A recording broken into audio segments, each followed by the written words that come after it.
আমরা আছি গাছ গ্রুপের যে মেলা, গাছ প্রেমীদের মিলন মেলা, যেটা খোসবাগানের ভলিবল খেলার মাঠের মধ্যে অনুষ্ঠিত হচ্ছে।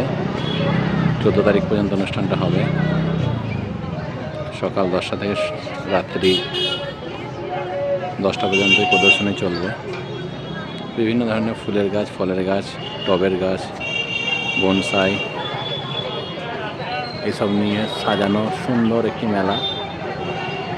আজকে দেখলাম চোখ ধাঁধিয়ে গেল ফুল দেখে, বিভিন্ন কালারের ফুলকপি, ব্রকলি।